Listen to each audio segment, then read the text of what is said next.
معا، ليس هذا هو المطلوب. مولانا يعني سؤال، هناك بعض الفقهاء التقليديين الذين يكيفون أحكام الدين وفق مصالح الأنظمة. البعض تحدث عن آراء فقهية في خدمة الشبيحة والبلطجية، البعض سماهم علماء السلطة والشرطة. هل ترون أن مثل هذه المواقف لهؤلاء العلماء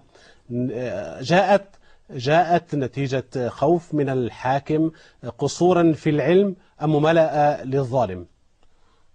من هذا كله، بعضهم من قصور في العلم، وبعضهم خوفا من الحكام، وبعدهم ممالأة لهؤلاء أو طمعا فيما عندهم، فبدأوا يعني حقيقة يوجهون علمهم لخدمة هؤلاء الظلمة، ويأتون ببعض الأحاديث الضعيفة، زي بعضهم يجيب لك الحديث في صحيح مسلم صحيح، يقول لك يعني اتبع الأمير وإن أخذ مالك وضرب ظهرك في دقيقة واحدة. نعم.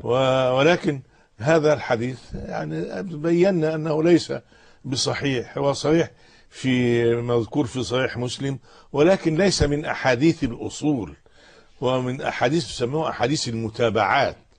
أحاديث المتابعات يتساهل فيها مسلم، وأتي أحيانا بأحاديث ضعيفة، فهذا كما قال الإمام الدارقطني حديث ضعيف ولم يرد عن سيدنا حذيفة رضي الله عنه، لم يثبت عنه من وجه صحيح.